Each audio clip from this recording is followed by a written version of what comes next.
Détermination d'une quantité de gaz. Voyons tout d'abord la définition d'un gaz parfait. Dans un gaz réel, les entités en agitation permanente peuvent interagir entre elles. Dans un gaz parfait, l'espace libre est plus important entre entités et de ce fait, leurs interactions peuvent être négligées. Un gaz est dit parfait si la taille de ses entités est négligeable devant la distance qui les sépare et si les interactions entre elles sont négligeables. À basse pression, tous les gaz peuvent être assimilés à des gaz parfaits. On appelle équation d'état du gaz parfait l'équation P fois V égale N fois R fois T, où P est la pression en pascal, V le volume en mètres cubes, N la quantité de matière de gaz en mol et T la température en Kelvin. R, appelée constante des gaz parfaits, a pour valeur 8,314 et peut s'exprimer avec deux unités possibles. Pour appliquer cette équation, il est difficile d'échapper aux conversions d'unités. Quelques rappels: 1 litre est égal à 10 puissance moins 3 mètres cubes, 1 bar est égal à 10 puissance 5 pascal. Enfin, la température en Kelvin est obtenue en ajoutant 273 à la température en degrés Celsius. Cette équation d'état permet de déterminer une quantité de matière de gaz. En effet, il suffit de réarranger l'équation pour isoler petit n. Cette expression peut se simplifier en introduisant le volume molaire. Le volume molaire représente le volume occupé par une mole de gaz. Celui-ci est égal à R fois T sur P, qui, en tenant compte des unités vues précédemment, s'exprime en mètres cubes par mol. Petit n peut donc s'exprimer en fonction du volume molaire. Ainsi, petit n est égal à V sur Vm. L'unité que l'on choisit habituellement pour le volume molaire est plutôt le litre par mol. De ce fait, dans cette expression, le volume s'exprime en litres et petit n en mol. On peut remarquer que le volume molaire ne dépend que de T et de P, et non de la nature du gaz. Ainsi, à température et pression fixées, une mole de gaz parfait occupe le même volume quel que soit le gaz. Par exemple, le volume molaire d'un gaz à 20 degrés Celsius est 1013 hectopascal et de 24 litres par mol, et ce, quel que soit le gaz. Première application. Déterminer la quantité de matière de gaz présente dans un flacon de 1 litre contenant du dioxygène à 20 degrés Celsius et sous une pression de 1013 hectopascal. Le gaz est supposé parfait. Voici les données. La constante des gaz parfaits et le volume molaire donné à 20 degrés Celsius et sous 1013 hectopascal. Analysons ces données. Le gaz contenu dans le flacon est à 20 degrés Celsius et à 1013 hectopascal. Ce sont les mêmes conditions que celles précisées pour le volume molaire. On peut donc utiliser le volume molaire pour ce gaz supposé parfait.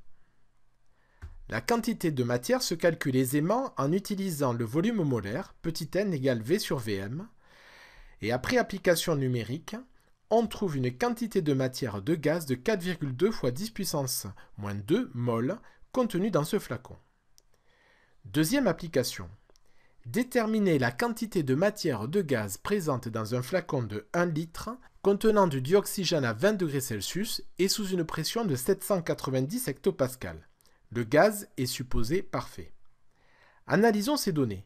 Le gaz contenu dans le flacon est toujours à 20 degrés, mais cette fois la pression est de 790 hectopascal, c'est-à-dire dans des conditions différentes de celles précisées pour le volume molaire.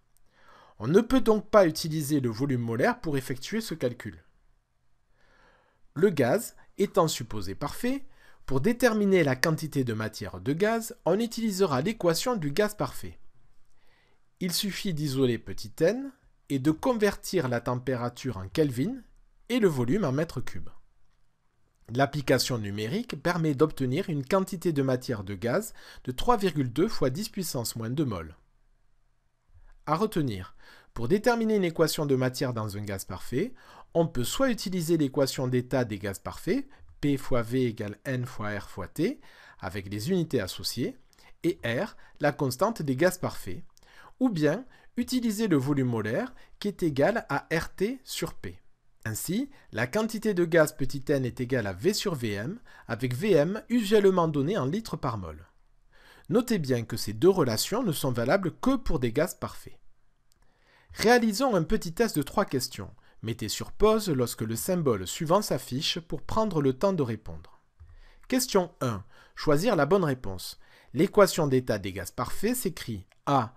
NV égale PRT, B. PV égale nRT, C. NT égale PRV. La réponse B est la réponse correcte. Question 2.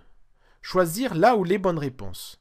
Les unités des grandeurs intervenant dans l'équation d'état des gaz parfaits sont A. Le litre pour le volume, B. Le pascal pour la pression, C. Les degrés Celsius pour la température. Les unités dans le système international sont le mètre cube pour le volume, le Kelvin pour la température et le pascal pour la pression. La réponse B est donc la seule réponse correcte.